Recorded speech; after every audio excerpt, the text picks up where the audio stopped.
Ei shwmae, a chroeso i'r bennod estynedig yng Nghyfres Codi Gweithdy Pedair Cainc. A ni'n meddwl sy'n gwneud rhyw bennod bach yn sôn am y dyluniad a'r penderfyniadau gwneithwyd i godi'r gweithdy hwn. Felly.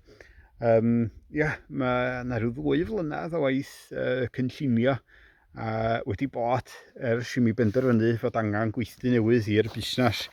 O'n i'n teimlo fod yng ngwaith felly wedi cyrraedd bottleneck, rhyw dagfa felly, a un o'r heriau oedd ydy pan ydych chi'n adeiladu pethau mawr bellach mewn lle bach cyfyngedig, a wedyn mi oedd sylwais yn fuan iawn bod angen mwy o le arnaf, a dyma benderfynu codi gweithdy newydd ar ffarm yn rhieni yng Nghyfrath, chwarae teg iddyn nhw. Nhw wedi bod yn gefnogol iawn i mi bob cam o'r taith ynde.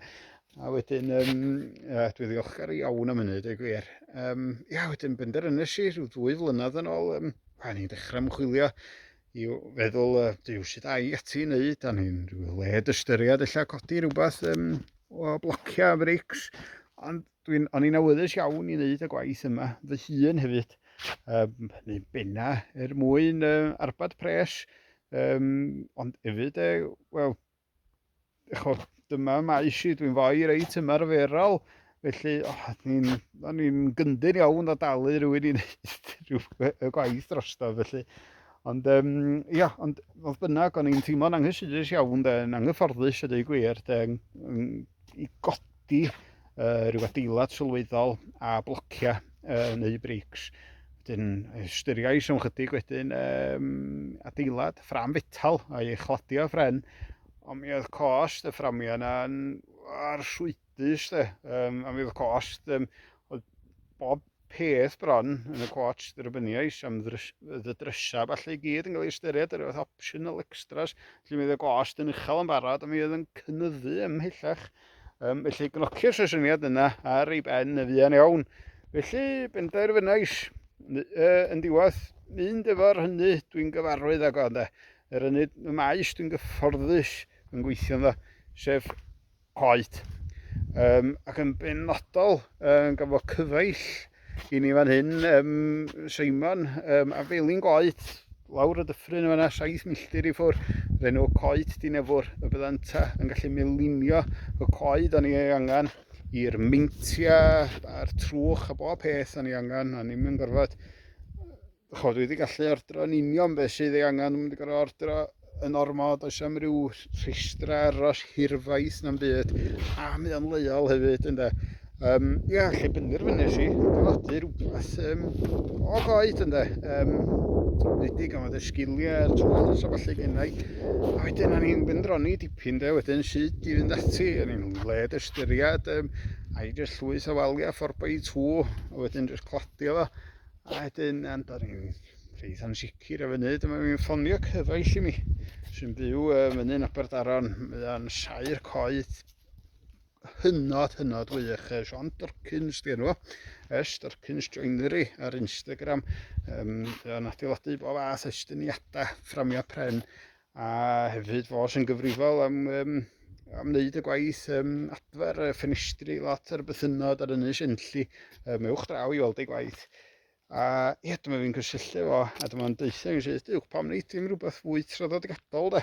Defnyddio'r hen ffyrdd o wneud pethau. Achos o'n i wedi bod yn pendroni sydd i uno'r holl darna mawr yma bren, a i efo bracedi metal fel maen nhw'n wneud yn yr Almaen am Ffrainc a'r Swistir a falle, a wedyn sut mae pren glyb yn adweithio i'r bracedi metal na ddyn adryswch. Na, mi ddod Sean, pren glyb da ni'n ddefnyddio yn y wlad yma i godi'n fframio pren ni, a wedyn mae'r pren glyb wedyn yn sychu dros amser ac wrth sychu mae'n crefhau. Defnyddio hynny de.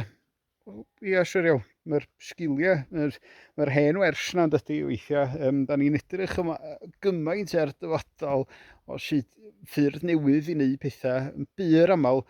Mae'r atebion y tu cefn i ni, a dwi'n fan awgrymu llyfr gwych iawn gan Rupert Newman, Oak Frame Buildings, fe rhyw fath o ffynhonnell, rhyw fan dechrau i'r daith, a mae'r llyfr yna wedi bod yn wych iawn, neu postio linc iddo yn y nodiadau.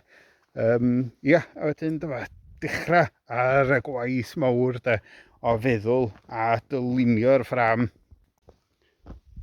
Felly dyma ni, di dipyn o oes meddwl a chraffu. Dyma'r dyluniadau deithwyd iddynt yn diwedd. Felly fframiau, dyma ochra yr gweithdy felly, a hwn di'r ffrynt a'r pen peilla. Fel y gwelwch chi, mae'r bob al fydden nhw wedi gosod a res o flociau isal, a wedyn fydd yna ddarn o bren 6 modfedd wrth 8 yn rhedeg oll ffordd o amgylch y blocia, gyda pyst wedyn yn codi o'r rheina. Sole plate ydy enw'r darn o bren. A uwchben y pyst wedyn fydd o wall plate felly. Fo rhyw dop i'r wal felly. Dewch i mi gael gweld i'r rhain oedd y pyst o fan hyn ar wall plate. A mae'r pyst ar 8 modfedd wrth 8 a'r sole plate yw 6 modfedd wrth 8.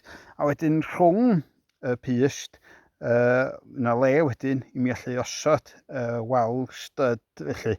A wedyn i rhoi rhyw sheathing o'n nhw'n gael rhyw plywood neu OSB ar ei traws a tu fewn rhwng y studs wedyn tu fewn y wal mi fydd yna le wedyn i'n gallu gosod insulation felly. Oll bwysig wrth gwrs at dyddio oer y gaeaf, hefyd dyddio poeth yr ha, pa fydd galw i gadw tymeredd led gyson i'r gweithdy. Ond yna dipyn go lew o waith craffu a meddwl am sut i fwrw ati dylunio gweithdy yma. Ac wrth gwrs un o'r pethau ddudo Sean efo ryw pan o'n i'n trio meddwl am pa faint bren dylwn ni'n neud.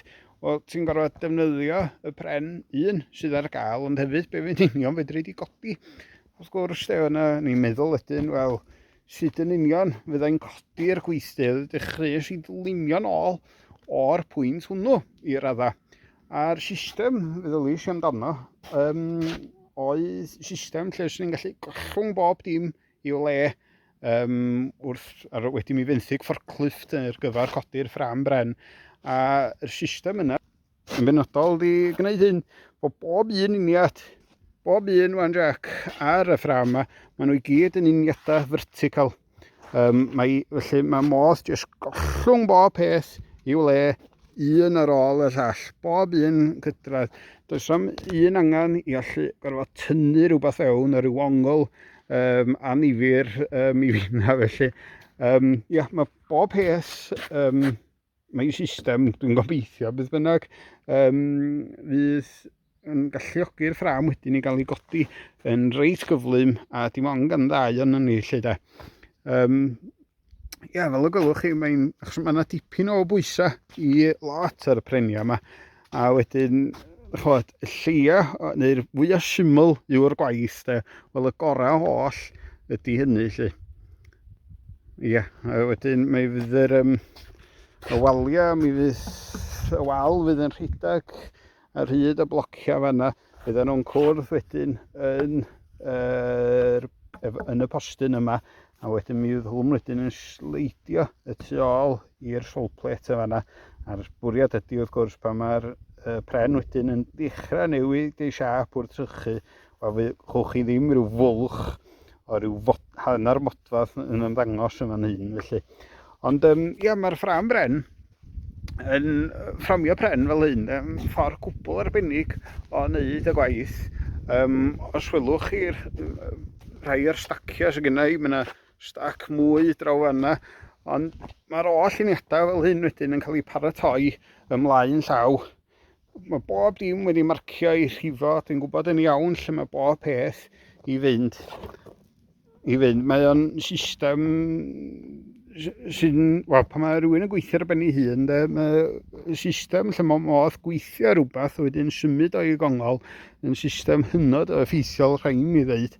A wedyn wrth i'r ffram, ar ôl iddi gael ei godi, wrth i'r ffram bren wedyn sychu yn raddol, achos ath i feliniodd y pren yn lyb yn doedd, a wedyn wrth iddi sychu, mae'r holl ffram wedyn yn tynhau. Ac wrth dynhau hefyd, mi fydd yn cryfhau, mi fydd y pren yn caledu. A adag yna wedyn, mi fydd yn dechrau neu siau at ei gyrfa felly. A wedyn, dueddol o ddefnyddio y pren, neu mesiiniau'r pren, lle torri'r uniadau, felly pan mae'r pren dal yn led lyb ynde. A mae hynny yn fod y pren gymaint o hynny yn feddalach a bob peth. A mae hynny'n neud y gwaith yn lawer haws i'r offer.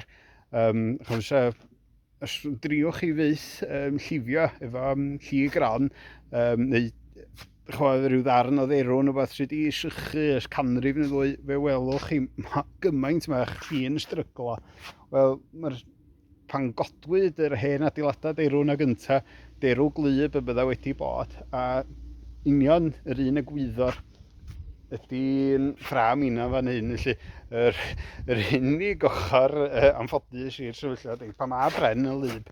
Mae hefyd yn drwm ar y naw, ond dyna ni, dwi wedi llwyddo hyd yn hyn efo'r ceffyl bach pren wedi cludo un peth i'r pren o un pen y iard i'r llall.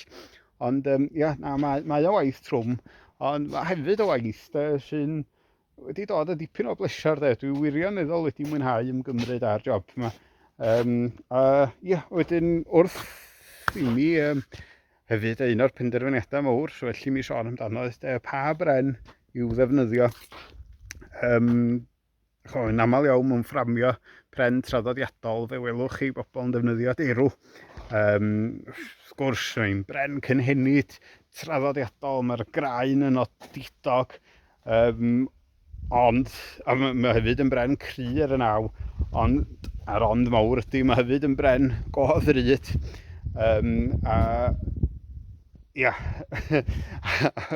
wel, yr balans y banc ddim yn gallu ymestyn mor belled â hynny. Felly, ia, ges I sgwrs efo Seimon, a un o'r preniau mae'n ddefnyddio'n byr aml yn fanna, neu mae'n melinio'n byr aml, ydy Douglas Fir. A mae'r Douglas Fir yma, sydd wedi cael ei ddefnyddio, gath o'i brynu gan ei gymydog. Felly mae 3 miles os oes fath beth.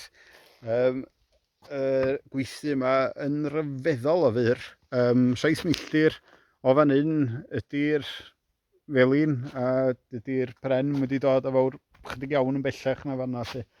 Ond mae Douglas Fir, mae gryfder yn ryfeddol o ystyried, mae pren meddal ydi o.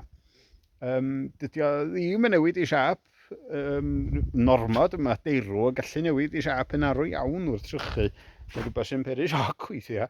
Ond mae Douglas Fir yn bren ryfeddol o sefydlog wrth sychu. Ond mae o hefyd yn bren, mae yna dipyn o siap ynddo, lle mae o'n mae llafnach chi yn brysur iawn, yn colli awch a ballu. Ond dyna ni, mae'n sgafnach I weithio, ond mae hefyd yn gry a mae o'n ratach. Felly, ia, dyna y benderfyniad mawr dros ddefnyddio Douglas Fir. Mae'n bren sy'n cael ei ddefnyddio'n aml ar gyfer adeiladau post and beam yn yr Amerig. Ond bren, ia, byr cyffredin yn fanna, jyst ddim o'r gyffredin illa ymhen yma'r wlad. A hefyd, wrth gwrs, wrth feddwl am gosta, gweithdy ydi o'n y pen draw, waith I mi fynd efo'r opsiwn rhata. Ond ia, oedden ni'n gorfod I ddylunio oedd pethau fel un yr brisys gwynt. A mae rhain yn beth o holl bwysig mewn adeiladau ffram bren. Rhain sy'n atal y ffram rhag byco pan fyna wynt cry yn chwthio un cyfeiriad. Enghraifft pan fyna wynt yn chwthio y ffordd yma, mi fydd y bres yma wedyn yn atal y gweithdy rhag camu'r cyfeiriad yma. Pan fyna wynt yn chwthu o'r cyfeiriad yna, mi fydd y bres yma yn ei wthio yn ôl i'r cyfeiriad fan acw. Felly mae nhw'n bethau gwych iawn, a jyst hen ffasiwn hefyd. Tylla fan hyn welwch chi, fan hyn fydda i'n gosod pegiau derw. Fydd yn dal bob dim at ei gilydd, pegiau derw 20mm ydyn nhw. A pegiau derw yn ryfeddol o gry. Yn enwedig yr rhai sydd wedi cael ei holli a'i naddu a llaw gan ddilyn y graen ynde, llwybr y graen. Dyna di'r gyfrinach. Ystyriwch chi dywel, felly mae dywel wedi cael ei mesinio i'r siap yna, a fedrwch chi dorri dywel ar eich glin, os ydych glin yn ddigon calad. Ond mae peg derw argofiadau'r ddal tunnall i chi. Rhywbeth sydd wedi dorri, achos efo'r y graen, dyna llwybr lle mae'r pren ar ei gryfa. Ia, a wedyn lle mae'r hen systema yma de, sy'n angen weithiau mynd ati i feddwl a'i gorgymlethu pethau. Mae'r pegdeirw fel enghraifft yn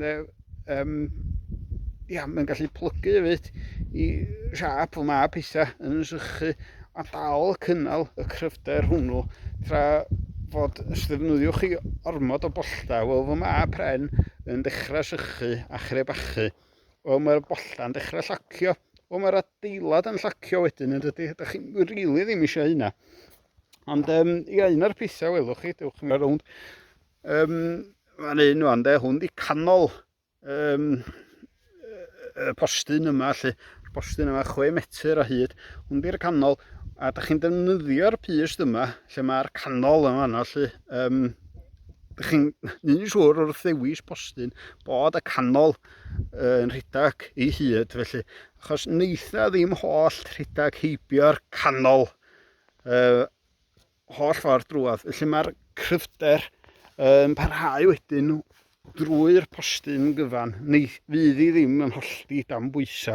Wel, os ydy yn rhywbeth mawr o'i le, ella mae'r dewis anghywir o bren sydd yn gyfrifol am hynna yn ytrach na'r bren ei hun, felly. Ond ia, felly, fel y gwelwch chi, dyma llun gwell. Felly mae'r canol y goedan yna rhedeg holl ffordd i'r pen arall, a mi fydd hwnnw yn ddigon cry wedyn i gynnal yr holl strwythur.